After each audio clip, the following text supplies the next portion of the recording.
Hello students, आज class emit academy में हम करंट अफेयर की सीरीज को कंटिन्यू करेंगे। जहां तक हमने कर रखा था हम उसके आगे चलेंगे। नेशनल परिदृश्य की जो घटनाएं थी, जो नेशनल इंपॉर्टेंस और करंट अफेयर के इवेंट्स हैं, उनके बारे में हम डिस्कशन कंटिन्यू करते हैं। अब हम आज के लेक्चर में डिस्कस करेंगे, एक बेसिन मेगा परियोजना बनाई गई है, ताप्ती बेसिन मेगा रिचार्ज परियोजना।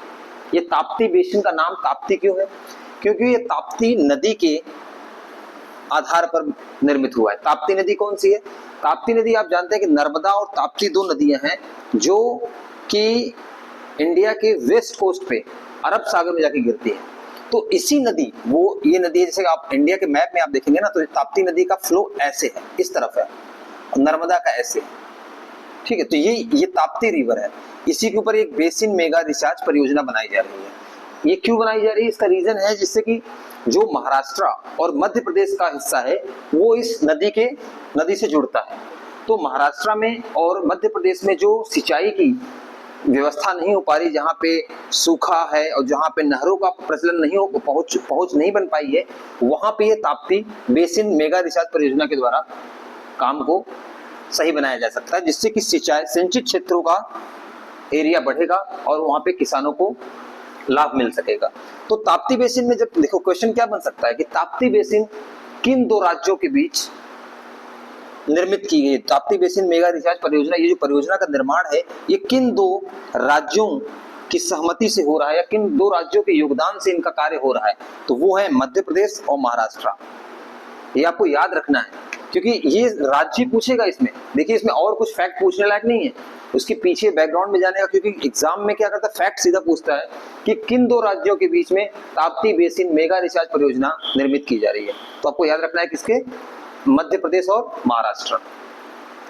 इन दोनों राज्यों के जो सीएम है, इन दोनों ने मिलकर इस योजना को क्रियान्वित किया है। अब ये इसमें एक फैक्ट बड़ा इंपॉर्टेंट है कि ये विश्व की सबसे बड़ी भूजल पुनर्भरण योजना है। ये इसका फैक्ट आप याद रखना। अगर कहीं क्वेश्चन इसमें दो क्वेश्चन बनेंगे, एक तो किस रिवर पे है, तो ताप्ती रिवर पे है। ये ताप्ती रिवर कहाँ गिरती है? तो अरब सागर में गिरती है। भारत की ज्यादातर नदियां, आप कृष्णा, कावेरी, उधर से गंगा, यमुना, ये सब सारी गिरती किधर? बे ऑफ बंगाल में, इंडियन बे ऑफ बंगाल में गिरती है। जबकि ताप्ती और नर्मदा जैसी रिवर जो है वो आपकी पश्चिमी घाट पे होकर गिरती है अरब सागर में। तो इसमें नदी के बारे में पूछ सकता है, किन दो राज्यों के बीच में बना वो पूछ सकता है, और ये पूछ सकता है कि सीधा क्वेश्चन में आ सकता है कि विश्व की सबसे बड़ी भूजल पुनर्भरण योजना का निर्माण हुआ है वो भारत के किस राज्य में है? तो आप मध्य प्रदेश और महाराष्ट्र दे सकते हैं। या उसका नाम क्या है? तो उसका नाम ताप्ती बेसिन मेगा रिचार्ज परियोजना है। तो इस टॉपिक पे आप एकदम देख लिए 3 से 4 क्वेश्चन एक टॉपिक पे बनते हैं। आपका एक टॉपिक पढ़ने का मतलब है कि आपका 3 से 4 क्वेश्चन तैयार हो जाना। फिर हम चलते हैं नेक्स्ट टॉपिक पे। हम बात करेंगे पहलगाम अटैक। हम जानते हैं कि अभी ऑपरेशन सिंदूर चला था, तो वो क्यों चलाया गया था? वो इसी अटैक के प्रतिरोध के रूप में भारत सरकार ने चलाया था। पहलगाम अटैक जो जम्मू कश्मीर में है, और वहां पे क्या हुआ था? आतंकवादी हमला हुआ था। तो उस आतंकवादी हमले का जो जवाब दिया गया वो केंद्र सरकार के द्वारा ऑपरेशन सिंदूर नामक जो ये चलाया गया था ऑपरेशन, उससे दिया गया। अब इसमें क्या क्वेश्चन बन सकते हैं? देखिए, हमें कोई भी घटना पढ़नी है तो हमें समाचार की तरह नहीं पढ़ना है कि हम बैठ के आज तक देख रहे हैं या कोई एनडीटीवी देख रहे हैं, क्योंकि हमें हमारा ओरिएंटेशन, हमारा एग्जाम गोल है, हमें एग्जाम क्रैक करना है। तो हमें देखना है कि कोई किसी भी घटना में हमारे एग्जाम पॉइंट ऑफ व्यू से क्या पॉइंट बनते हैं। उसकी बहस में नहीं पढ़ना है कि क्या हुआ या कोई नेता क्या बोल रहा, नहीं। हम स्टूडेंट्स हैं, हमें देखना है कि हमसे रिलेटेड उससे क्या क्वेश्चन बन सकते हैं, प्रीलिम से, मेन से या इंटरव्यू से। तो उसमें अब देखिए एक क्वेश्चन यहां से बन सकता है कि पहलगाम है कहां? तो राज्य की बात आएगी तो जम्मू कश्मीर। अच्छा, इसमें एक इंपॉर्टेंट है कि किस घाटी में है? तो वहां बैसरन घाटी है, तो ये बैसरन घाटी में पड़ता है। कई बार क्या होगा, आप राज्य तो सबने न्यूज में सुन रखा है तो सबको पता है कि हाँ वहां हुआ है, लेकिन घाटी कौन सी है? तो बैसरन की घाटी है। ये आपको घाटी याद रहनी चाहिए। अगर वो क्वेश्चन को अगर टफ बनाने की कोशिश करेगा एग्जामिनर, तो पूछ लेगा कि पहलगाम जहां पे आतंकवादी हमला हुआ वो किस घाटी में हुआ? तो बैसरन की घाटी है। तारीख कई बार एग्जाम में जो वनडे एग्जाम होते हैं, एसएससी, बैंकिंग वाले एग्जाम या पेट के एग्जाम, उसमें डेट भी पूछा गया है, तो आप डेट को इग्नोर नहीं कर सकते हैं। हालांकि ऐसा नहीं है कि सारी डेट याद रखो, लेकिन चूंकि ये इस साल का बहुत बड़ा एक इवेंट, इससे कह सकते हैं कि एक अटैक था और ये पूरी इंटरनेशनल मीडिया, नेशनल मीडिया इस पे केंद्रित थी, इसलिए इसकी डेट को जरूर याद रखें कि अटैक हुआ 22 अप्रैल 2025 को। अब इसके विरोध में जो चलाया गया इंडिया की तरफ से ऑपरेशन, उसका नाम था ऑपरेशन सिंदूर। अब ऑपरेशन सिंदूर कब किया गया? ये 6 से 7 मई के बीच में किया गया, जो रात में हुआ, 6 से 7 मई की रात में। इसमें जो अटैक हुआ, अगर इसमें ये क्वेश्चन बन जाए कि इस अटैक में जो हमले किए गए वो कहाँ किए गए, तो देखिए इसमें क्या है, ये जो हमले केवल पाकिस्तान में नहीं किए गए, इसमें 2 क्षेत्र आते हैं। एक पीओके आता है जो कि पाक ऑक्युपाइड कश्मीर है, जिसको भारत हम क्लेम करते हैं कि वो हमारा हिस्सा है, हालांकि वो पाकिस्तान अधिकृत है। उसमें 5 जगह हमने अटैक किया और 4 स्थानों पे हमने पाक में अटैक किया था। तो ये केवल पाक अधिकृत कश्मीर में नहीं, पाक अधिकृत कश्मीर के साथ साथ हमने पाकिस्तान के हिस्सों में भी अटैक किया था। तो अगर यहाँ पे क्वेश्चन ऐसा फंसाने की कोशिश करे तो आप यहाँ पे टिक कर सकते हैं कि पीओके एंड पाक ऑक्युपाइड कश्मीर एंड पाकिस्तान दोनों में अटैक हुआ था। अच्छा, इसमें क्या है, अब इसमें इस पूरे इवेंट में जो घटनाक्रम घटा है, इसमें इंडिया ने क्या यूज किया है, साइंस एंड टेक में ये क्वेश्चन पूछ सकता है। कोई भी घटना घटती है तो उसमें आप जान लीजिए उसके कई आयाम होते हैं। उसका जैसे सैन्य आयाम हमने देखा कि पहलगाम अटैक हुआ, आतंकवाद आयाम ये रहा, सैन्य में ऑपरेशन सिंदूर हुआ, लेकिन सेना ने क्या क्या यूज किया उसका इंपॉर्टेंस है। अच्छा, इसमें पूछेगा क्या, इसमें पूछता ये है कि साइंस एंड टेक में अगर आप पीवाईक्यू देखेंगे, प्रीवियस ईयर क्वेश्चन पेपर, तो इसमें ये पूछता है कि S-400 हो गया, हैमर हो गया या आकाश होगा, ये है क्या, या ये जो है ये किस 2 देशों के बीच, या भारत को किस देश ने इसमें सहयोग किया बनाने में, ऐसे क्वेश्चन कई बार आए हुए हैं, या भारत ने इसको कहां से खरीदा। तो आपको मैं यहां पे बना देता हूं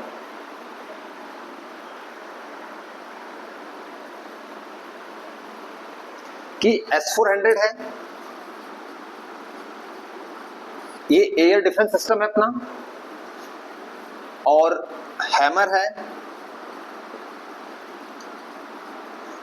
और आकाश है, ठीक है। तो S-400 क्या है, हमारी एयर डिफेंस सिस्टम है। ये हमने कहां से लिया है, हमने रसिया से लिया है। ये क्वेश्चन पूछ सकता है कि ये भारत ने कहां से लिया है, रसिया से। ये हैमर है, ये कहां से, ये जो प्रणाली है इसको फ्रांस से, ठीक है, ये फ्रांस से। मिलाने को आ सकता है कि ये निम्न सुरक्षात्मक प्रणालियां हैं और सामने दे देगा देश 3-4 और आपस में मिलाइए। तो आपको पता होना चाहिए कि S-400 रसिया से, हैमर फ्रांस से, आकाश स्वदेशी है। ये इसकी इंपॉर्टेंस है कि ये स्वदेश में, अपने देश में अपनी टेक्नोलॉजी पे बना है आकाश। ये क्या करता है, देखिए ये है लॉन्ग रेंज की मिसाइलों के लिए एयर डिफेंस सिस्टम है, ये शॉर्ट रेंज की मिसाइलों के लिए एयर डिफेंस सिस्टम है, ये स्वदेशी है। ये इंपॉर्टेंट, इसका नाम रखिएगा आकाश का, ठीक है। इन तीनों को आप याद रखिएगा। अब हम चलते हैं अगले टॉपिक पर।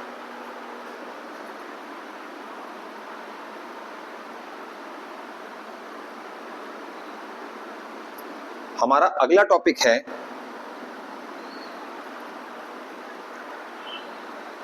यूनेस्को की जो मेमोरी ऑफ वर्ल्ड रजिस्टर है। आप यूनेस्को को जानते होंगे, यूनेस्को जो कि यूनाइटेड नेशन एजुकेशन और कल्चर पे एक ऐसा इंस्टीट्यूशन है जो विश्व के जो महत्वपूर्ण जो कल्चरल, वो कह सकते हैं आप, जो चीजें हैं जैसे कि सांस्कृतिक चीजें हैं, सभ्यता की चीजें हैं, उनको ये अपने मेमोरी ऑफ वर्ल्ड रजिस्टर एक इसने बना रखा है, उसमें उसको दर्ज करता है कि ये बहुत ही इंपॉर्टेंट की चीजें हैं। तो इसमें किन 2 ग्रंथों को शामिल किया गया है यूनेस्को के मेमोरी ऑफ वर्ल्ड रजिस्टर में? भगवत गीता व नाट्य शास्त्र 2 को शामिल किया गया है। भगवत गीता और नाट्य शास्त्र को यूनेस्को के मेमोरी ऑफ वर्ल्ड रजिस्टर में शामिल किया गया, ठीक है। ये तो हो गया करंट का इवेंट। अब हम बात करते हैं कि जब अब ये इवेंट आ गया तो आपको इसके बैकग्राउंड में भी समझना पड़ेगा कि क्या चीजें और बन सकती हैं, क्योंकि करंट से भी जो जीएस जीके के क्वेश्चन होते हैं जो जुड़े होते हैं, फैक्चुअल क्वेश्चन, स्टैटिक क्वेश्चन, वो भी पूछे जाते हैं। तो अब भगवत गीता में क्या पूछ सकता है कि भगवत गीता की रचना किसने की? तो भगवत गीता की रचना वेद व्यास ने की है। भगवत गीता की रचना वेद व्यास ने की है। और जो नाट्य शास्त्र है उसकी रचना किसने की है? तो नाट्य शास्त्र की रचना भरत मुनि ने की है। किसने की है? भरत मुनि ने की है नाट्य शास्त्र की रचना। और ये एक चीज याद रखिए कि भगवत गीता जो भगवत गीता ग्रंथ है, वो जो भगवत गीता ग्रंथ है वो महाभारत का जो महाभारत जो ग्रंथ है इसी का हिस्सा है। इसके अंतर्गत भीष्म पर्व एक आता है। भीष्म पर्व देखिए, जैसे रामायण में क्या होता है, रामायण में जैसे कांड नहीं, 7 कांड होते हैं, बाल कांड, सुंदर कांड, अरण्य कांड, ऐसे होते हैं। ऐसे महाभारत में पर्व होते हैं। महाभारत में ऐसे सेक्शन को पर्व बोला जाता है। तो जो भगवत गीता है वो भीष्म पर्व का हिस्सा है। ये क्वेश्चन आ चुका है पहले स्टेट एग्जामिनेशन में, चीजों में ये आ चुका है। तो ये भीष्म पर्व का हिस्सा है। और नाट्य शास्त्र की रचना किसने की है? तो नाट्य शास्त्र की रचना की है भरत मुनि ने। भरत मुनि ने। तो जो नाट्य शास्त्र है, जो भारत में या विश्व में कह लीजिए, जो क्या नृत्य का जो सबसे प्रारंभिक जो चिन्ह मिलते हैं या जो रचना मिलती है वो इसी नाट्य शास्त्र में मिलती है। और इसके रचनाकार कौन है? भरत मुनि। इसको नाम दिया गया, उसको नाम दिया गया है पंचम वेद। पंचम वेद। नाट्य शास्त्र जो है इसको पंचम वेद भी कहा जाता है। हम जानते हैं कि 4 वेद होते हैं। वैदिक पीरियड में जो रचना हुई वो वेदों की संख्या 4 है। ऋग्वेद, यजुर्वेद, सामवेद, अथर्ववेद। ये नाट्य शास्त्र अपने आप में इतना अनूठा और इतना इंपॉर्टेंस रखता है रचना में, संस्कृति में, इसको इसलिए पंचम वेद की संज्ञा दी गई है कि 5वां वेद है, इतना महत्वपूर्ण है। तो इसको यूनेस्को के मेमोरी ऑफ वर्ल्ड रजिस्टर में शामिल किया गया। अब हमने देख लिया कि इसके आसपास क्या क्वेश्चन बन सकते हैं। इसके रचनाकार भगवत गीता रचनाकार वेद व्यास, नाट्य शास्त्र रचनाकार के भरत मुनि। अब हम आगे और अन्य टॉपिक पर डिस्कशन करेंगे। ये बिल्कुल आप करंट अफेयर को अच्छे से देखते जाइए। और करंट अफेयर को पढ़ने का, अगर आप करंट अफेयर के आसपास की चीजों को अच्छे से देख लेंगे ना, तो आपका कहीं ना कहीं स्टैटिक भी रिवाइज जाएगा। अब आप जो मैंने आपको यहाँ महाभारत का बता दिया कि वेद व्यास हैं, ये भीष्म पर्व से लेके, आप हिस्ट्री में भी यही पढ़ेंगे। जब आप जाएंगे इंडियन, जब आप ये सब चीजें आपको जब वैदिक साहित्य पढ़ते हैं, जो वैदिक युग पढ़ेंगे ना, वैदिक युग पढ़ेंगे और क्या कहते हैं उत्तर वैदिक काल पढ़ेंगे। जब आप हिस्ट्री में जाएंगे, उत्तर वैदिक काल का अध्ययन करने जाएंगे, तो आपको फिर यहाँ पे महाभारत और नाट्य शास्त्र, इन चीजों को पढ़ना होगा कि कौन उसके राइटर हैं। तो ये चीजें केवल करंट अफेयर से रिलेटेड नहीं है, ये करंट अफेयर से के साथ साथ ये स्टैटिक पोर्शन से रिलेटेड है। इसलिए मैं जब आपको करंट करा रहा हूँ, इसका मतलब केवल करंट नहीं, करंट के साथ साथ आपका स्टैटिक भी तैयार होगा। और जब वहां आप जाएंगे तो आपका तुरंत वो रिवाइज हो जाएगा। अब हम चलते हैं अगले टॉपिक पे।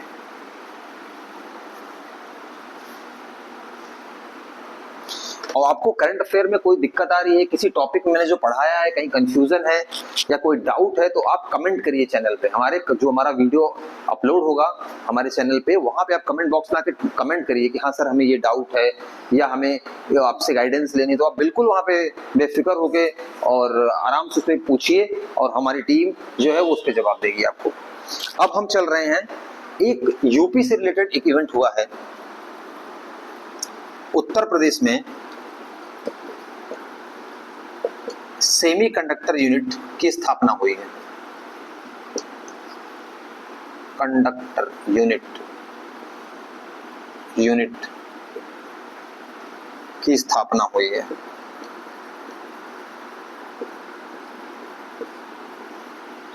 सेमीकंडक्टर इतना इंपॉर्टेंट क्यों है? क्योंकि आप जानते हैं कि जितना भी आप आईटी सेक्टर का जो हार्डवेयर का बेस है ना, वो सेमीकंडक्टर पे ही बनता है। तो ये इसका यूनिट स्थापित होने का मतलब है कि भारत का जो आने वाला भविष्य है वो केवल सर्विस सेक्टर ही नहीं, बल्कि जो ये सेमीकंडक्टर जो इसमें मैन्युफैक्चरिंग सेक्टर है उसको भी बढ़ावा देगा। और आने वाला भविष्य कहीं ना कहीं आईटी का ही है, तो इसलिए बहुत इंपॉर्टेंट हो जाता है। तो उत्तर प्रदेश का ये पहला सेमीकंडक्टर यूनिट है और ये लग कहाँ रहा है, ये लग रहा है नोएडा में। एग्जाम में आप इसको याद रखिएगा, ये सीधा क्वेश्चन आ सकता है कि सेमीकंडक्टर यूनिट की स्थापना यूपी में कहाँ हो रही है, तो वो यूपी में कहाँ हो रही है, नोएडा में। ठीक है, और ये कौन से मिशन के थ्रू हो रही है, ये कौन सा मिशन है जिसके अंतर्गत है, तो ये मिशन का नाम है सेमीकॉन इंडिया कार्यक्रम। सेमीकॉन इंडिया कार्यक्रम, सेमीकॉन इंडिया कार्यक्रम, ये कार्यक्रम है, इसके तहत इसकी स्थापना हो रही है। ठीक है, इसके तहत इसकी स्थापना हो रही है। अच्छा, ये चीज आप नोट कर लीजिए। इसमें और भी चीजें है कि ये कब तक शुरू होगा, तो ये 2027 तक बता रहे हैं कि यहाँ पे ये चीज प्रारंभ हो जाएगी। और भारत की ये कौन सी यूनिट है, यूपी की तो पहली है, भारत की कौन सी है ये, तो भारत की ये 6वीं यूनिट है। ठीक है, भारत की ये 6वीं यूनिट है सेमीकंडक्टर की। ये बहुत ही इंपॉर्टेंट फैक्ट है आपके लिए, ये पक्का आ सकता है नोएडा में। ये जो अपना एयरपोर्ट है, कौन सा, जेवर करके एयरपोर्ट है, वो उसी के आसपास इसकी स्थापना हो रही है। अच्छा, कौन सी 2 कंपनियां हैं जो इसके निर्माण में सहायक होंगी, तो इसमें है एक फॉक्सकॉन है और एक HCL है। इसकी स्थापना में जो कंपनियां हैं, एक है HCL, ये भारत की, और एक फॉक्सकॉन है। फॉक्सकॉन, HCL एंड फॉक्सकॉन, इन 2 कंपनियों ने समझौता करके इसकी स्थापना में निर्णय लिया है कि इन 2 कंपनी, इसमें 2 क्वेश्चन बनेंगे। लोकेशन नोएडा, कब तक प्रारंभ होगी, 2027। किन 2 कंपनियों का ये प्रोग्राम है, HCL प्लस फॉक्सकॉन। ठीक है, ये बिल्कुल आप याद रखिएगा। अब हम चलते हैं नेक्स्ट टॉपिक पे।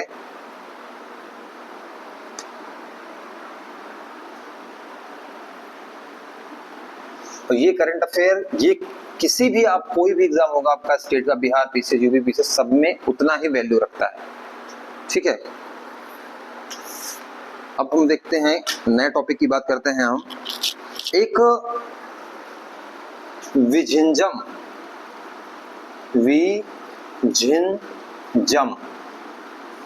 एक पोर्ट बनाया जा रहा है, विझिंजम अंतरराष्ट्रीय, प्रारंभ किया गया है अंतरराष्ट्रीय। ये है डीप वाटर बहुउद्देशीय पोर्ट, डीप वाटर बहुउद्देशीय पोर्ट, ये बनाया जा रहा है। विझिंजम अंतरराष्ट्रीय डीप वाटर बहुउद्देशीय पोर्ट बनाया गया है। ये अपनी क्षमता के कारण इस नेशनल न्यूज में आया है। ये कहाँ पे है, इसकी सबसे पहले देखिए, अगर कोई पोर्ट बन रहा है, कोई यूनिट स्थापित हो रही है, जैसे कि अभी सेमीकंडक्टर यूनिट था, तो कहाँ हुआ, नोएडा में। ऐसे इनकी लोकेशन बहुत इंपॉर्टेंट है। ये कहाँ पे हो रही थी, ये केरल में। इसकी स्थापना जो हो रही है वो केरला में हो रही है, विझिंजम अंतरराष्ट्रीय डीप वाटर बहुउद्देशीय पोर्ट की।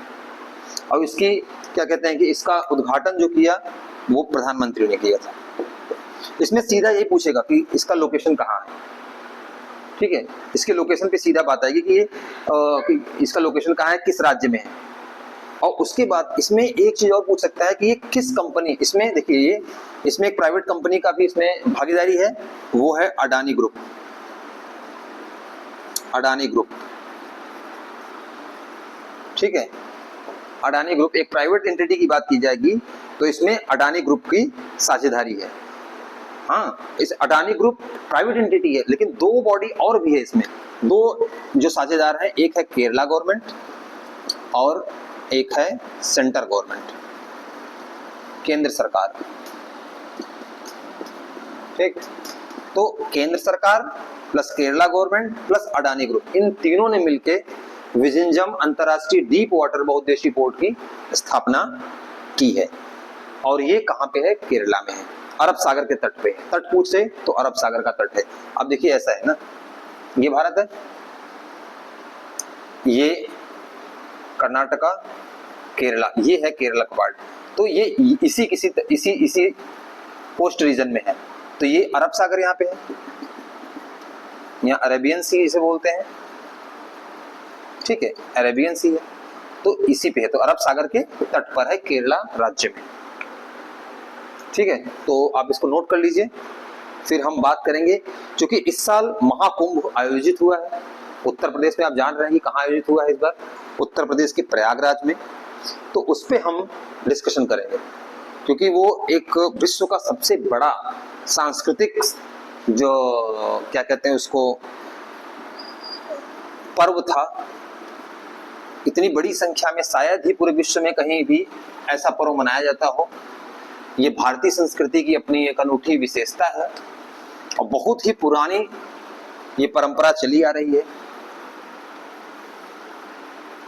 तो हम महाकुंभ के बारे में बात करेंगे जो प्रयागराज में हुआ है। महाकुंभ 2025, इससे क्या क्वेश्चन बन सकता है हम ये देखेंगे, ठीक है ना। तो पहली बात तो इसकी लोकेशन कहाँ है, इस बार कहाँ हुई? तो प्रयागराज, प्रयागराज। अच्छा, ये जो हुआ है ये किन नदियों के संगम के किनारे हुआ? तो 3 नदियां हैं यहाँ पे, ठीक है। महाकुंभ जो होता है 3 नदियां पे, एक गंगा, यमुना और सरस्वती। लेकिन ये याद रखिए कि सरस्वती वहां पे दिखाई नहीं देती हैं, अदृश्य रूप में इन्हें माना जाता है कि सरस्वती हैं, वहां दिखाई नहीं देती। दिखाई गंगा यमुना का ही मिलन दिखता है, सरस्वती को अदृश्य रूप में देखा जाता है। तो ये लोकेशन क्या है? प्रयागराज, गंगा यमुना सरस्वती, ठीक है। अब इसमें हम देखते हैं कि ये कितने दिन का कार्यक्रम हुआ, और इससे देखिए, इससे करंट में उतनी चीजें बने ना बने, लेकिन इसके स्टैटिक पार्ट में बहुत चीजें बनती हैं कि कुंभ तो यहाँ हो गया, लेकिन देश में और भी जगह तो कुंभ लगते हैं, जो महाकुंभ होते हैं और भी जगह लगते हैं। तो कहाँ कहाँ लगते हैं? इसमें एक तो हो गया प्रयागराज, दूसरा कहाँ लगता है? नासिक, तीसरा कहाँ लगता है? हरिद्वार, ठीक है, और एक और कहाँ लगता है? 4 जगह लगता है, उज्जैन, ठीक है। तो ये 4 स्थान है जहां पे महाकुंभ या कुंभ की पर्व मनाए जाते हैं, सम्मेलन किया जाता है। अच्छा, ये स्थान जो हैं इन किन नदियों के किनारे? जैसे यहाँ पे 3 नदियों के किनारे होता है, उज्जैन में एक नदी है, कौन सी? क्षिप्रा। क्षिप्रा नदी के किनारे यहाँ पे कुंभ या महाकुंभ का आयोजन किया जाता है। हरिद्वार में गंगा नदी, ठीक है, हरिद्वार में गंगा नदी के किनारे किया जाता है। और ऐसे ही जो नासिक है वो गोदावरी नदी के किनारे, गोदावरी नदी के किनारे नासिक में किया जाता है। तो ये फैक्ट, ये तो मैं आपके जीएस के क्वेश्चन हो गया, आपको दे देगा कि ये स्थान पे कुंभ मनाया जाता है, किन नदियों के किनारे मनाया जाता है, तो आपको याद रहना चाहिए, ठीक है। ये बहुत बड़ी संख्या में लोग यहाँ पे आए, इसको आप नोट कर लीजिए पहले। इसमें बहुत बड़ी संख्या में करीब करीब बताया जा रहा है डेटा कि 66 करोड़ के आसपास लोग यहाँ पे स्नान किए। 66 करोड़, आप कह सकते हैं करीब करीब लगभग 50% जो इंडियन हैं उन्होंने यहाँ पे स्नान किया। अगर इंडिया की पॉपुलेशन की बात करें, वैसे विदेशी भी बहुत आए यहाँ पे, लेकिन अगर बात की जाए कि 140 करोड़ देश की आबादी है, तो 66 करोड़ के आसपास लोग यहाँ पे स्नान किए। अच्छा, इसमें 1-2 इस महाकुंभ के दौरान इवेंट भी गवर्नमेंट ऑफ यूपी ने ऑर्गेनाइज किया है। वो यूपी पेट और यूपी पीसीएस के एग्जाम के लिए और बिहार के लिए भी जरूरी है। क्यों? क्योंकि यहाँ पे इसी कुंभ के दौरान एक अंतरराष्ट्रीय पक्षी महोत्सव मनाया गया है, ठीक है। अंतरराष्ट्रीय पक्षी महोत्सव, अंतरराष्ट्रीय पक्षी महोत्सव मनाया गया है इसके दौरान, महाकुंभ के दौरान। तो अगर ये पूछ ले कि जो 2025 का अंतरराष्ट्रीय पक्षी महोत्सव मनाया गया वो कहाँ मनाया गया, तो वो इसी महाकुंभ के कार्यक्रम के दौरान मनाया गया है, ठीक। आप इसको नोट कर लीजिए, उसके बाद हम फिर आगे चलते हैं।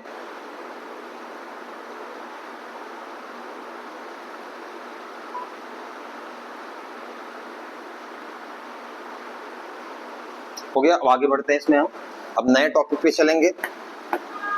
महाकुंभ के बारे में आपने जान लिया। महाकुंभ से यही लोकेशन पूछ सकता है, ये सारी चीजें पूछ सकती हैं। इसमें जीके के क्वेश्चन बनने के चांसेस ज्यादा है, क्योंकि ऐसा कुछ वहां पे घटनाएं ऐसी फैक्चुअली ऐसी कोई बहुत इंपॉर्टेंट घटनाएं नहीं घटती, लोग आते हैं स्नान करते हैं, बस इसमें ये रखना था कौन सी नदी होती है, किस नदी किनारे होता है, ये सारी चीजें आपको देखनी होती है। अब हम चलेंगे अगले टॉपिक पे। एक है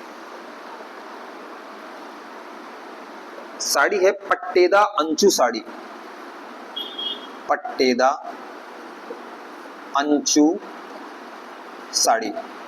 आप सोच रहे होंगे एक साड़ी की चर्चा क्यों की जा रही है, क्योंकि इसको जीआई टैग मिला है। जीआई टैग का मतलब क्या होता है? जीआई टैग का मतलब होता है ज्योग्राफिकल इंडिकेशन टैग। जैसे किसी स्थान विशेष की कोई चीज अगर बहुत फेमस हो, जो कि उसकी स्थानीयता के कारण हो, तो उसको जीआई टैग प्रदान किया जाता है। ठीक है, जैसे कि कहीं का रसगुल्ला फेमस है, या जैसे कि कहते हैं हम असम की चाय पत्ती, तो असम की चाय पत्ती को जीआई टैग मिला हुआ है। ठीक है, और जैसे बनारसी पान है, उसको मिला हुआ जीआई टैग। तो ऐसी चीज जहां की स्थानीयता के कारण वो बहुत विशिष्ट हो, उसको मिलता है जीआई टैग। तो जो पट्टेदा अंचू साड़ी है, पट्टेदा अंचू साड़ी अपनी स्थानीय विशेषता के कारण इसको जीआई टैग मिला हुआ है। ठीक है, और इसको जो ये साड़ी है, ये अपनी जो विशेषता है, ये कर्नाटक की जो विशिष्ट शैली है साड़ी बनाने की, उसको धारण करती है। ऐसे में क्वेश्चन सीधा क्या पूछता है, देखिए इसमें सीधा क्वेश्चन ये नहीं पूछे कि जीआई टैग मिला है, ये नहीं। इसमें सीधा ये पूछता है कि पट्टेदा अंचू साड़ी किस राज्य से संबंधित है। सीधा ये पूछता है कि पट्टेदा अंचू साड़ी किस राज्य से संबंधित है, तो कर्नाटक से संबंधित है। आपको इतना याद रखना है, क्योंकि क्या होता है साल भर में आप काउंट करोगे तो कम से कम 8, 10 से 12 ऐसे या 15, 20 ऐसे आ जाते हैं जीआई टैग वाले सामान, कि कहीं का पेड़ा फेमस हो गया है, कहीं का पान फेमस हो गया, कहीं का चावल फेमस हो गया। जैसे बिहार में आप लोग पढ़ते होंगे जर्दालू आम, वहाँ का जीआई टैग मिल चुका है, और वहाँ का कतरनी चावल को जीआई टैग मिल चुका है, बनारसी पान को मिल चुका है। तो ऐसी बहुत सारी चीजें हैं। तो ऐसे ही ये चूंकि लेटेस्ट है, तो इसको आपको याद रखना है कि कर्नाटक का पट्टेदा अंचू साड़ी को जीआई टैग मिला हुआ है। तो आप फैक्ट इसको याद रखिएगा, क्योंकि इसमें कोई कॉन्सेप्ट वाली चीज नहीं है, इसमें सीधा यही पूछता है कि किस राज्य से संबंधित है। जैसे 4-5 राज्य का दे दिया, कतरनी चावल दे दिया, जर्दालू आम दे दिया, और तिरंगा बर्फी दे दी। अभी आपको मैं बताता हूँ, यूपी में बनारस के तिरंगा बर्फी को जीआई टैग मिला हुआ है। तिरंगा बर्फी को जीआई टैग मिला है।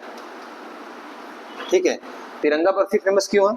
तिरंगा बर्फी फेमस इसलिए है, ये तब की बात है जब अंग्रेजी शासन था, तो क्या किया गया था, तिरंगा के बनाने पे कहीं न कहीं क्या कहते हैं उसको, बैन कर दिया गया था। तो लोगों ने क्या किया, अपने खाने पीने की चीजों में तिरंगा को बनाना चालू किया, और तब से लेकर आज तक वो बर्फी बनती आ रही है। ये अपनी विशिष्टता के कारण फेमस है, इसलिए तिरंगा बर्फी को जीआई टैग मिला हुआ है। ठीक है, तो ऐसी बहुत सारी चीजें हर साल होती है, तो उनको आप नोट डाउन करके पढ़ते रहिए, और जैसे जैसे हम आपको करंट अफेयर में आगे बढ़ेंगे, हम आपको बताते जाएंगे। ठीक है, अच्छा एक फैक्ट आया है कि आंध्र प्रदेश में, अगला फैक्ट जो हम डिस्कस करने जा रहे हैं, आंध्र प्रदेश में अनुसूचित जातियों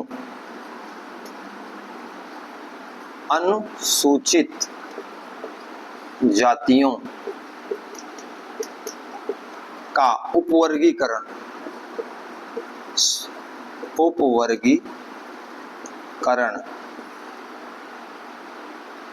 में से का उपवर्गीकरण होगा। ठीक है, आपको पता है कि जातियों के उपवर्गीकरण का मतलब क्या है? क्योंकि हमारे यहाँ देश में कुछ जातियां, कुछ समूह जो हैं, जो जातिगत रूप में पिछड़ गए थे, उनको समाज में समता मूलक स्थान दिलाने के लिए, उनको बराबरी दिलाने के लिए सरकार द्वारा सकारात्मक कदम उठाए जाते हैं, जो आरक्षण के रूप में हमें दिखाई देता है। तो होता क्या है कि हमारे यहाँ जैसे आरक्षण जो व्यवस्था की गई है SC, ST, OBC की, ठीक है, तो अब इसमें क्या है, आरक्षण मिल जाता है जैसे कि 27.5%, हाँ 27%, और इधर 15, 7.5%। अब इसमें क्या हो रहा है, भारत सरकार ने और अपने यहाँ की सुप्रीम कोर्ट ने ये ऑब्जर्व किया कि ये जो आरक्षण है, जो रिजर्वेशन मिल रहा है, ये कहीं ना कहीं जाति के कुछ लोगों को ही मिल पा रहा है, जो शेड्यूल कास्ट है, शेड्यूल ट्राइब है या OBC है, उनको एक कुछ ही लिमिटेड लोग ही ज्यादा यूज कर रहे हैं, वो सब तक वितरित नहीं हो पा रहा। तो इस वे में सुप्रीम कोर्ट ने बोला और सरकार ने भी एक कमेटी बनाई, जी रोहिणी कमीशन जिसको बोलते हैं, उसको इसीलिए बनाया गया था कि जातियों का उपवर्गीकरण किया जा सके। उपवर्गीकरण का तात्पर्य यह है कि जो आरक्षण मिला है इनको 7.5% का या 15 का, 27.5% का, इसको बांट दिया जाए, जिससे इन जातियों के अंतर्गत जो ज्यादा जरूरी लोग हैं उनको प्राथमिकता दी जाए, और जो आगे बढ़ चुके हैं उनको उनकी प्राथमिकता पीछे की जाए, थोड़ी सी पीछे की जाए। यही है उपवर्गीकरण, कि इसी एक जाति में ही उपवर्ग बना दो। ये तो एक वर्ग थे, अब वर्ग के अंदर डिवीजन कर दो तो उस उपवर्ग बन जाता है। तो ऐसा करने वाला पहला राज्य है कौन? आंध्र प्रदेश। अभी भारत सरकार ने जो जी रोहिणी कमीशन बनाया, एक क्वेश्चन आ चुका है, जी रोहिणी कमीशन क्यों बनाया गया है? तो जातियों के उपवर्गीकरण के लिए। तो आंध्र प्रदेश एक प्रथम राज्य है पूरे भारत का जिसने उपवर्गीकरण को स्वीकृति दे दी है। ठीक है, तो ये आप इसको फैक्ट याद रखिएगा, ये पूछा जा सकता है कि कौन सा राज्य है जिसने भारत में सर्वप्रथम उपवर्गीकरण को मान्यता दी या स्वीकार किया या लागू किया, तो वो आंध्र प्रदेश है। ठीक है, तो ये बिल्कुल आप याद रखिएगा। और जी रोहिणी कमीशन सरकार द्वारा बनाई गई, उस हालांकि जी रोहिणी कमीशन ने अपनी रिपोर्ट सबमिट कर दी है, लेकिन अभी सरकार ने उसके सबमिशन पे कोई नया कानून नहीं बनाया है, तो आंध्र प्रदेश उसमें पहला है। अब हम चलते हैं अपने नए टॉपिक पे, जो कि आपके एग्जाम पॉइंट ऑफ व्यू से बहुत इंपॉर्टेंट हो। तो अब इसमें हम देखते हैं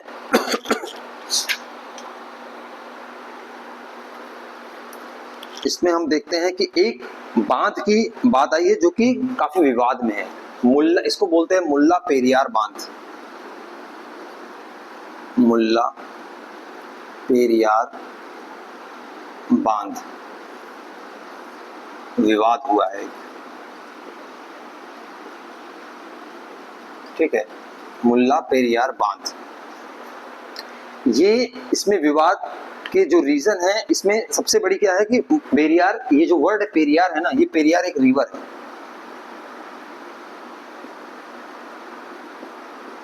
ठीक है, और ये केरला में है। तो इसमें क्या होगा, इसमें सीधा क्या करता है ना, बांध का नाम देके पूछ लेगा कि वो कहाँ पे स्थापित है या कहाँ पे है। तो ये कहाँ है? केरला में। इडुक्की जिला है एक, केरला का जो इडुक्की जिला है उसमें मुल्ला पेरियार बांध स्थापित है। अब हम बात करते हैं अगले नेक्स्ट टॉपिक पे चलने से पहले हम ये चीज देखें, रिपोर्ट की बात करेंगे। लेकिन ये देखिए जो विवाद है तो केरल राज्य में स्थित है, लेकिन क्या है कि चूंकि केरला, देखिए आप अगर मैप इंडिया का देखें, आपको मैं दिखाता हूँ, अगर इंडिया का मैप देखें आप, ठीक है, कर्नाटका, केरला, तो चूंकि इनकी सीमाएं लगी हुई हैं और इनकी सीमाओं, आप जानते हैं कि अपने राज्यों के भीतर सीमा विवाद तो होते ही हैं।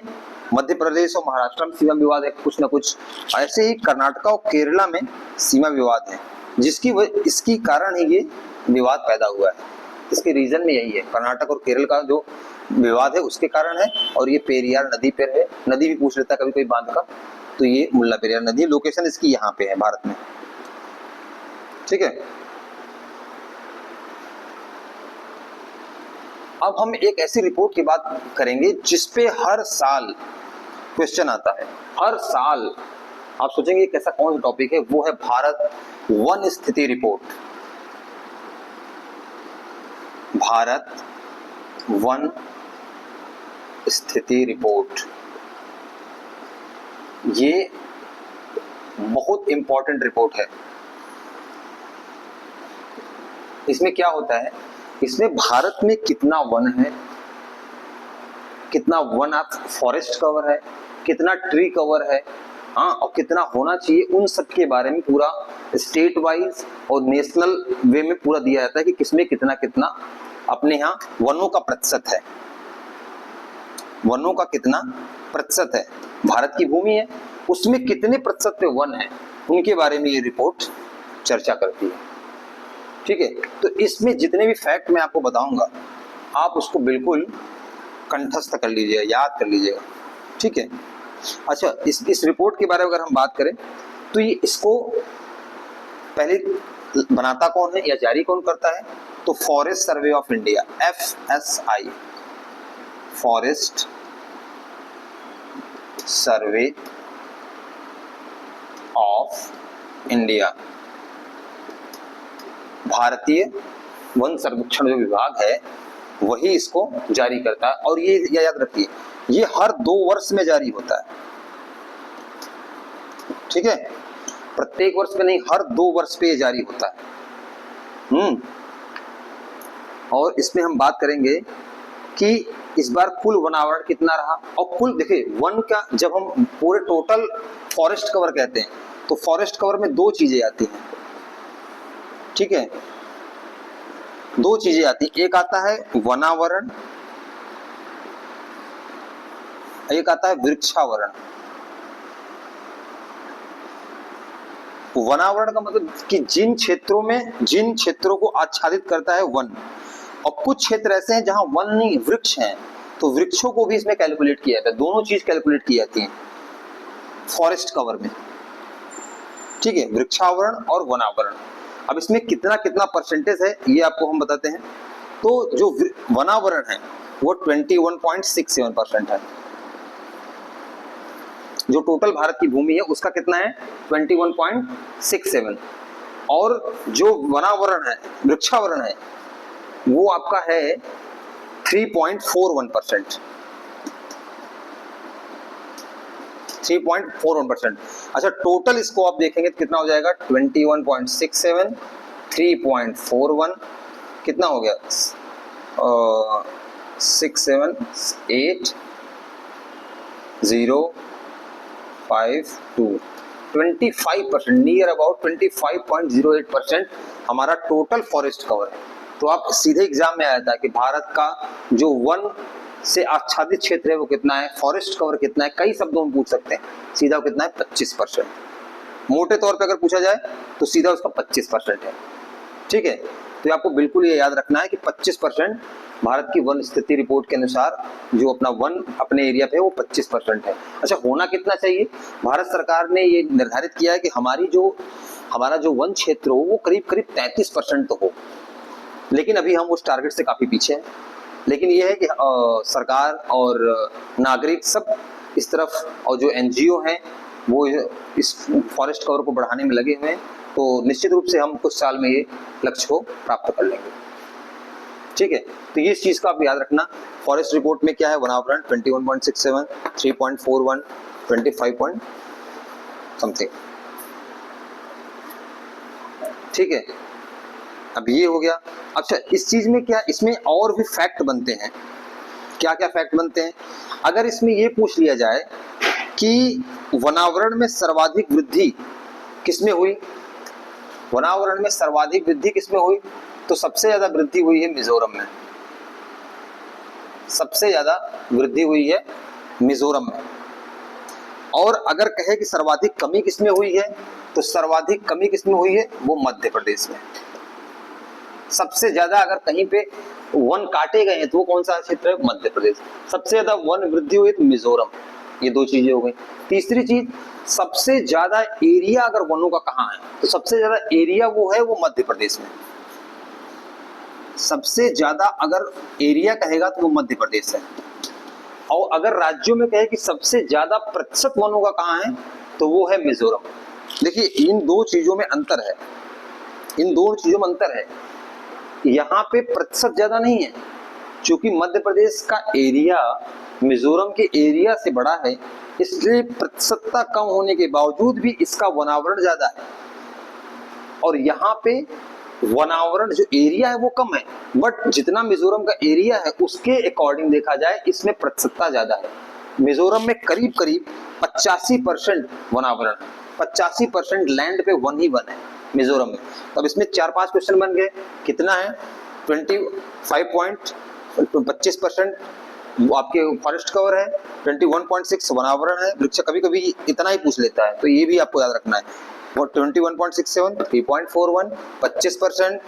सबसे ज्यादा वृद्धि कहाँ हुई? मिजोरम में। सबसे ज्यादा कमी कहाँ हुई? मध्य प्रदेश में।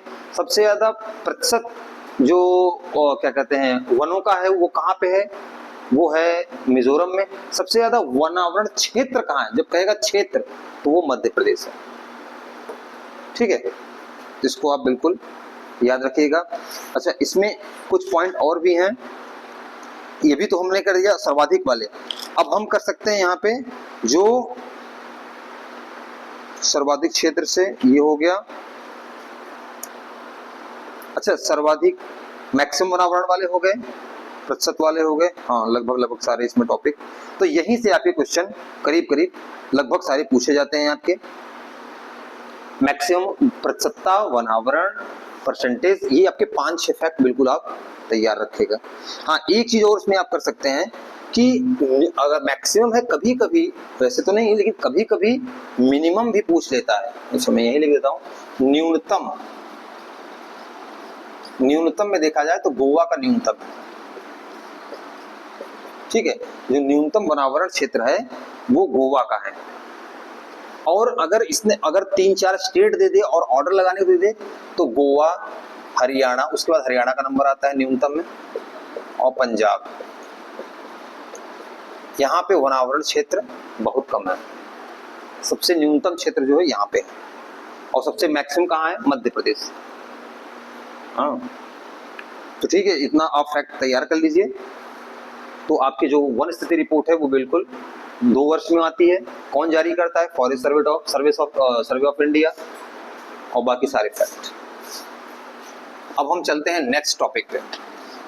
ये वन स्थिति रिपोर्ट देखिए 2 बार आता है, आप इसको एक बार तैयार कर लीजिए ना तो 1-2 साल के लिए आप फिर फ्री हो जाएंगे। और यहाँ से क्वेश्चन ऐसे ये इंपॉर्टेंट, एग्जाम पॉइंट ऑफ से इंपॉर्टेंट क्यों रखता है? क्योंकि देखिए क्या है ना, एक तो करंट अफेयर का है ये वन, ऊपर से ये इन्वायरमेंट में भी आता है। ये कहीं ना कहीं वन के बारे में अगर बात कर रहे हैं तो आप इन्वायरमेंट के बारे में बात कर रहे हैं। और चूंकि आज विश्व देखा जाए या देश देखा जाए, सभी लोग इन्वायरमेंट से की समस्या से जूझ रहे हैं, इसलिए इन्वायरमेंट से रिलेटेड चीजों पे बिल्कुल फोकस करना है, तो वहां से क्वेश्चन बनने के चांसेस ज्यादा रहते हैं। अब हम चलते हैं नेक्स्ट टॉपिक पे अपने। एक अपनी लीड्स रिपोर्ट आई हुई है,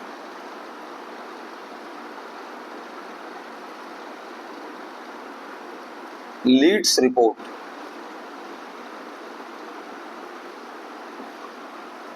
लीड्स रिपोर्ट्स 2024। ठीक है, इसको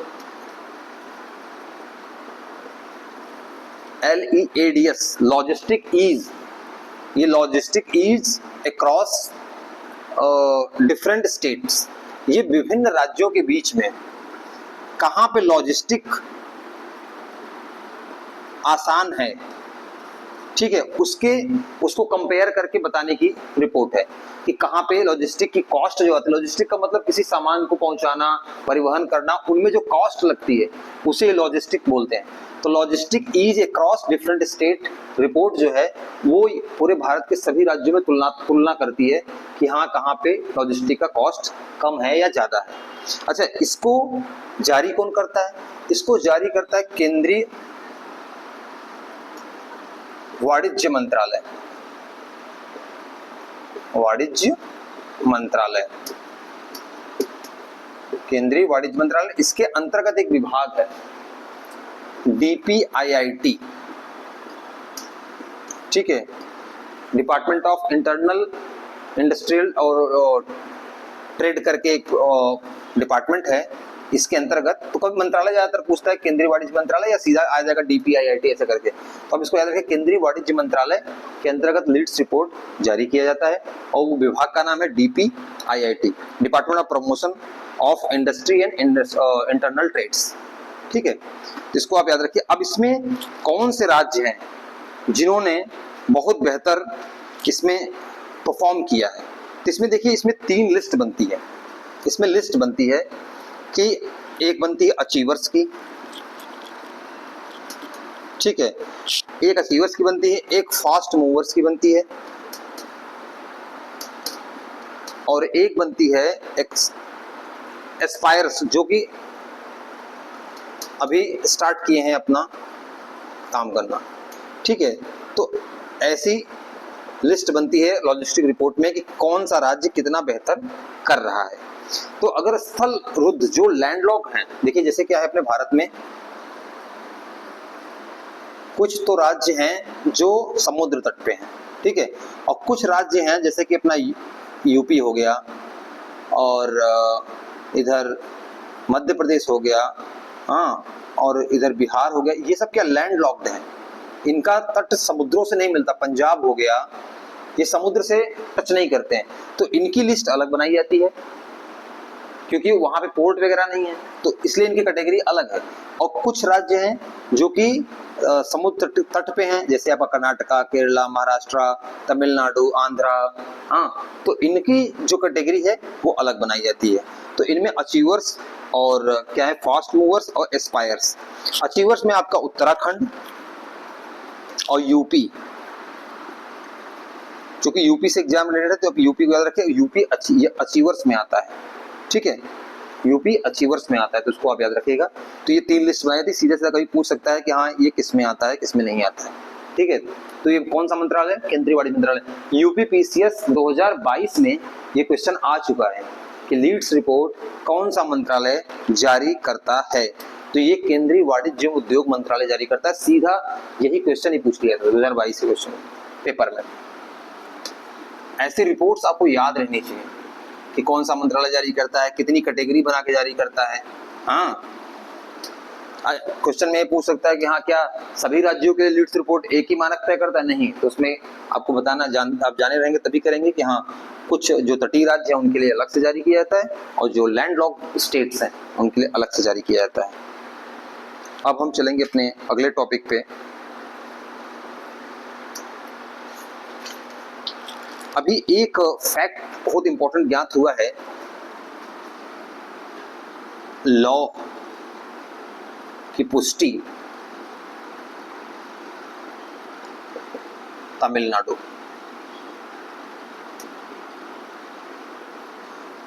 आर्कियोलॉजिकल सर्वे ऑफ इंडिया क्या करता है, पुरातात्विक स्थलों की खुदाई करता है, उनको देखता है कि हाँ उनमें जो स्थल से जो अवशेष मिलते हैं उनकी कार्बन डेटिंग करता है, उनसे पता करता है कि कितनी चीज पुरानी है।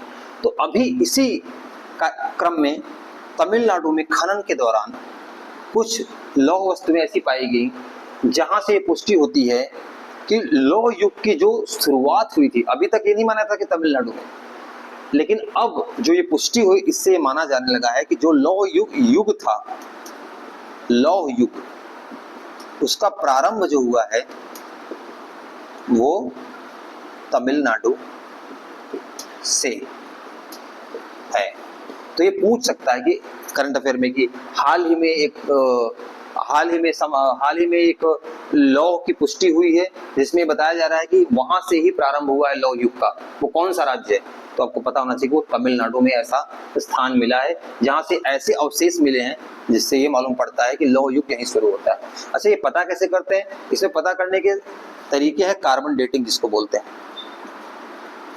Carbon dating. जैसे कोई भी वस्तु है जिसमें जैविक अवशेष है, तो जब क्या होता है कि कुछ न कुछ अंश बच जाता है 1000 साल 2000 साल बाद भी, तो वहां पे क्या होता है जो मृत अवशेष होते हैं उनमें हम कार्बन डेटिंग की प्रक्रिया करते हैं। उसी कार्बन डेटिंग से हम उसका एज कैलकुलेट करते हैं कि हाँ ये इतने साल पहले रहा होगा, तो वहां से ये पुष्टि होती है कि लौह युग की जो प्रारंभ है वो तमिलनाडु से हुआ है। अच्छा, लोहे की खोज आप जब एंशिएंट हिस्ट्री पढ़ेंगे तो लोहे की खोज बहुत ही इंपॉर्टेंस रखती है मनुष्य के या भारत के इतिहास में, कि कैसे परिवर्तित हुआ, कि लोहे की खोज ने चीजों को बदल के रख दिया। क्यों? क्योंकि लोहे की खोज जब हुई ना, तो लोहे में क्या है, जब लोहे के पहले कौन से युग थे? लोहे के पहले होते थे ताम्र युग, कांस्य युग, ताम्र कांस्य युग। जो हमारी हड़प्पा कालीन सभ्यता है वो कांस्य युगीन सभ्यता है। तो चक्कर क्या होता है कि जो तांबा होता है, कॉपर या कांसा होता है, ये इतने, इनके जो हथियार बनते हैं वो इतने कठोर नहीं होते। तो इनसे क्या होता है कि जो फाल बनाई जाती है, कृषि की जाती थी, वो खुदाई अच्छे से नहीं होती थी, जो जुताई होती है उतने अच्छे से नहीं होती है। और क्या कहते हैं, जैसे आपको जंगलों को काटना है तो इनसे आप उतनी तेजी के साथ नहीं काट सकते अपेक्षाकृत लोहे से। लोहे में जो मजबूती है, जो कठोरता है, वो इनकी अपेक्षा बहुत ज्यादा है। इसीलिए जब लोहे की खोज हुई तो उसके बाद कृषि का विस्तार बहुत तेजी के साथ हुआ।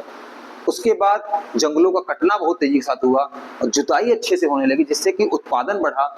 और धीरे धीरे जो कह सकते हैं आप कबीलाई समुदाय में लोग रहते थे, वो धीरे धीरे क्या हुए, एक बड़े जनपद के रूप में और राजाओं के रूप में बनने की जो प्रक्रिया होती है वो लौह युग से ही होती है। तो लौह युग का एक लोहे की खोज जो है ना, वो बहुत इंपॉर्टेंस रखती है भारत के इतिहास में। तो आप कभी कभी क्वेश्चन, एक क्वेश्चन भी आया हुआ है इसमें कि लोहे की खोज का जो प्रभाव है वो कहाँ तक दिखता है, तो वो ये दिखता है कि कबीलाई समुदाय से इंसान एक जनपद में और एक क्या कहते हैं राष्ट्र के रूप में जो विकसित हुआ, वहां पे लोहे का बड़ा इंपॉर्टेंस है।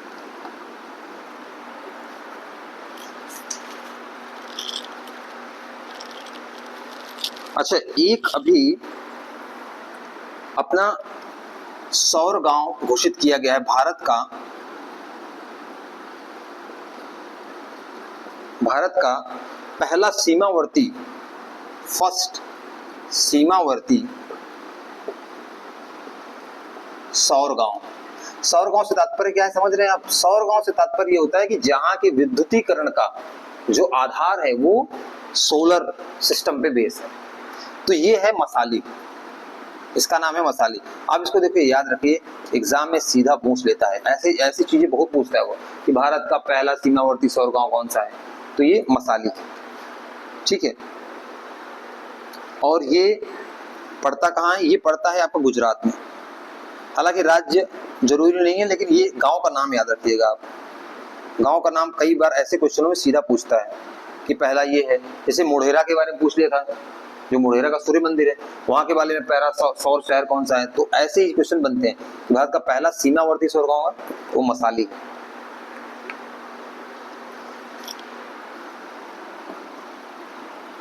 अच्छा, भारतीय संविधान से रिलेटेड एक संग्रहालय बनाया गया है, वो न्यूज में था, इंडियन स्पेस में, करंट अफेयर्स में।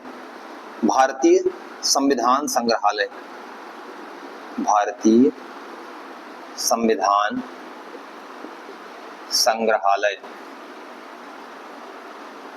संग्रहालय।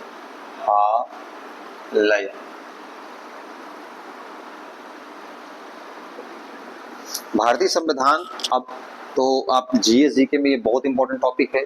जब हमारी करंट अफेयर सीरीज के बाद जब हम इस पे आएंगे तो हम इसको भी डिस्कस करेंगे अच्छे से, क्योंकि संविधान का जो चैप्टर है वो हर एग्जाम, चाहे वो आपको यूपीसीएस हो, बिहार, एमपी, एसएससी, जी, सब में ये कहीं ना कहीं पूछता ही आता है। तो ये जो संग्रहालय है ये कहाँ पे बनाया गया है, इस चीज को हम देखेंगे, और किसके द्वारा ये डेवलप किया गया है। ठीक है, तो इसका ये जो है एक यूनिवर्सिटी के अंतर्गत इसको स्थापित किया गया है। संविधान संग्रहालय को एक यूनिवर्सिटी के अंतर्गत इसको स्थापित किया गया। उसका नाम क्या है? OP Jindal, OP Jindal university. पूछ सकता है कि लोकेशन क्या है उसका। ये जो संग्रहालय है, भारतीय संविधान संग्रहालय, इसका लोकेशन क्या है? OP Jindal university. ये कहाँ पे है? सोनीपत में।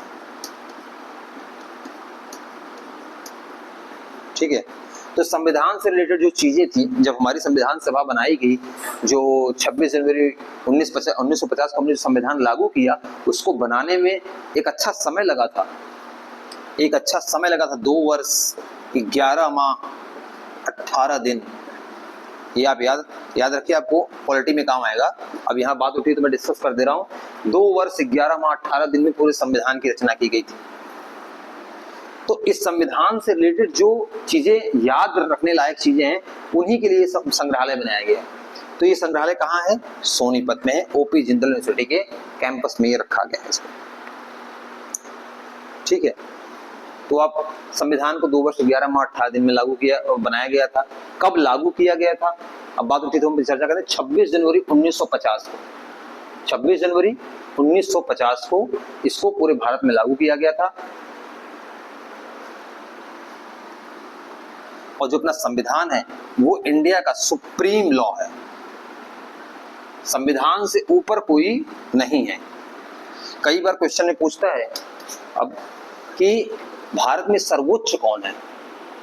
आप सोचिए, अगर कोई बोल दे कि भारत में सर्वोच्च कौन है, तो भारत में उसमें ऑप्शन दे दे कि संसद सर्वोच्च है, प्रधानमंत्री सर्वोच्च है, कि राष्ट्रपति सर्वोच्च है, कि संविधान सर्वोच्च है। तो अपने यहाँ लॉ सबसे ऊपर है, कोई व्यक्ति सबसे ऊपर नहीं हो सकता है। इसीलिए जो अपना संविधान है वो सर्वोच्च है। न तो संसद सर्वोच्च है, न तो प्रधानमंत्री सर्वोच्च है, न राष्ट्रपति सर्वोच्च है। सर्वोच्च है अपना सुप्रीम लॉ जो कि संविधान है। ये क्वेश्चन अब यूपीपीसीएस में भी आ चुका है कि सर्वोच्च कौन है, तो इसमें संविधान की सर्वोच्चता है, अपने संसद की सर्वोच्चता नहीं है। देखिए, संसद को सर्वोच्च क्यों नहीं बनाया जाता है? क्योंकि ऐसा है कि संसद में कभी भी ऐसा हो सकता है किसी एक ही पार्टी के मेंबर की बहुमत हो जाए और वो फिर अपने मन से कानून बनाने लगे। तो ऐसे में इनके ऊपर भी तो कुछ अंकुश होना चाहिए, क्योंकि अगर अंकुश नहीं होगा तो फिर चीजें बिगड़ जाएंगी। तो एक अंकुश रखने के लिए किसको रखा गया? संविधान को, कि संसद भी कानून बनाएगी लेकिन संविधान के अगेंस्ट जाके नहीं।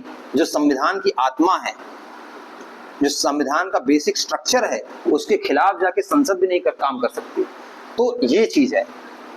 तो सर्वोच्च अपने यहाँ संविधान है, न कि संसद, न कि प्रधानमंत्री या अन्य इंस्टीट्यूशन। सबको पावर जो मिली है संविधान के अंतर्गत ही पावर मिली। अच्छा, संविधान से सबको पावर मिली है, लेकिन संविधान को किससे पावर मिली, ये भी सवाल है। ये बड़ा इंटरेस्टिंग है कि संविधान से तो प्रधानमंत्री को पावर मिली है, सबको मिली है, जितने जिला अधिकारी सब कुछ है, सबको संविधान से ही पावर। संविधान को किससे मिली है? तो संविधान को जो पावर मिली है, संविधान को जो शक्ति मिली है, वो भारत के लोगों से मिली है।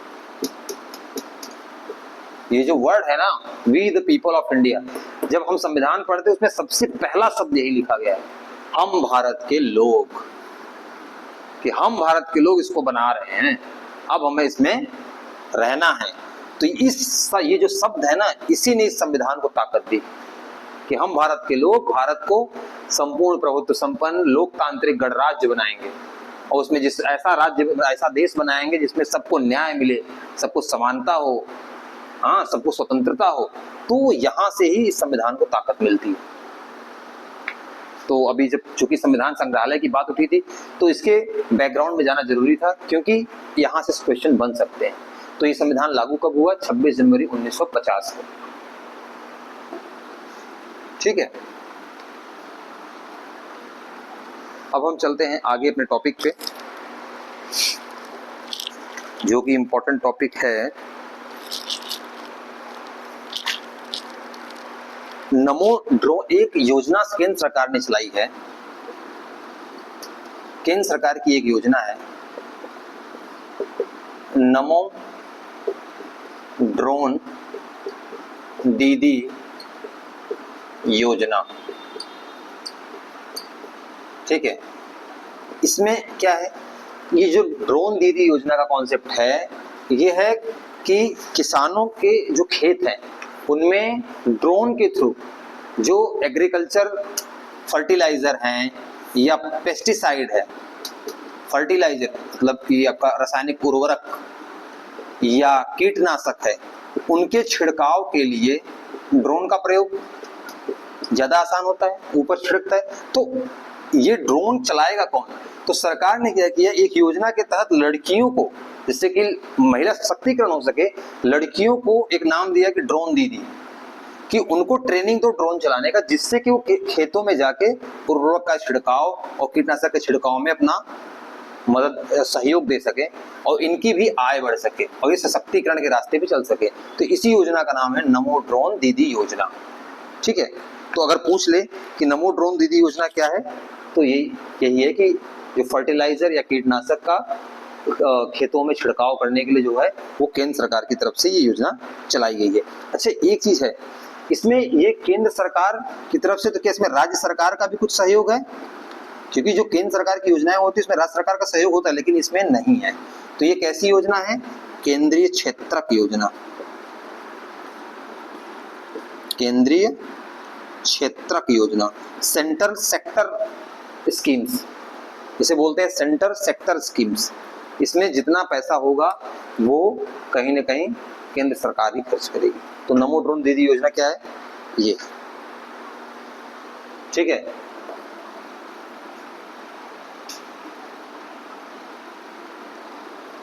तो आज हमने करंट अफेयर की इस सीरीज में काफी कुछ डिस्कस किया, और ऐसे ही हम करंट अफेयर में हम केवल करंट अफेयर नहीं, करंट अफेयर के साथ साथ हम उसके स्टैटिक पोर्शन को भी देखते हैं। इससे क्या होता है, आपका किसी एक टॉपिक पे ना फुल कमांड होता है। हमारा केवल यहाँ पे आने का पर्पस ये नहीं कि हम आपको किसी इंटरटेनमेंट के लिए ला रहे हैं या किसी ऐसे ही फ्लो में टाइम पास करने के लिए बिठाए हो, नहीं। हमारे चैनल से जुड़ने का मतलब है कि आप जिस टॉपिक को यहाँ पढ़ेंगे फिर उसके इर्द गिर्द की सारी चीजें आप जान जाएं, जिससे कि कल को पेपर में अगर करंट आए तो करंट तो करना ही है, उसके साथ स्टैटिक आए तो स्टैटिक भी नहीं छूटना चाहिए। ये नहीं कि यार हमने पढ़ा नहीं है, वो तो हम तो करंट पढ़े थे हमारा स्टैटिक रह गया, ये नहीं होना चाहिए। इसलिए हम यहाँ पे as a whole topic discuss करते हैं कि इसके बाद उसमें कुछ चीजें रह ना पाए। ठीक है, तो फिर आज की क्लास को हम यही समाप्त करते हैं। नेक्स्ट क्लास में हम लोग फिर से जो नेशनल इंपॉर्टेंस की घटनाएं उसको डिस्कस करेंगे। हाँ, और हम लोग इसमें क्या कहेंगे कि नेशनल इंपॉर्टेंस की न्यूज टॉपिक करेंगे, और आगे जो इंटरनेशनल न्यूज है उनको डिस्कस करेंगे। जो एनवायरमेंट से रिलेटेड है, स्पेशली अब आगे आने वाली सीरीज में हमारी टीम ने डिसाइड किया कि हम लोग उसमें सेक्शन वाइज डिस्कस करेंगे। जैसे एनवायरमेंट का अलग से करेंगे, साइंस टेक का अलग से करेंगे, हाँ, और ऐसी ऐसी चीजों को बांट के करेंगे। तो इससे आपका और अच्छे से फोकस बढ़ेगा। और इतना हम आपको इंश्योर कर रहे हैं कि यहाँ पे कोई भी बकवासबाजी या इधर उधर की बातों में आपको नहीं फंसाने वाले हैं। हमें आपको सीधा आपको एग्जाम पे फोकस करना है। आप हमसे जुड़े तो आपको फायदा हो। यहाँ पे आके एंटरटेनमेंट करना है तो एंटरटेनमेंट के लिए और भी चैनल है, आप जाके एंटरटेनमेंट कर लीजिए। यहाँ पे जुड़ना है तो आपको केवल पढ़ाई करनी है, क्योंकि आपका एग्जाम नजदीक है। ज्यादा से ज्यादा 40 दिन में आपका बिहार पीसीएस है, 25-30 दिन में यूपी पेट है, जिसमें 27 लाख लड़के बैठने वाले हैं। तो अगर आप डाइवर्ट होंगे एंटरटेनमेंट और चीजों के लिए, तो ये चैनल केवल पढ़ाई के लिए है और आपके हित के लिए, जिसमें आपकी सफलता प्राप्त हो सके, हम वो काम करने के लिए आए हैं। तो फिर मिलते हैं नेक्स्ट लेक्चर में, तब तक के लिए जय हिंद।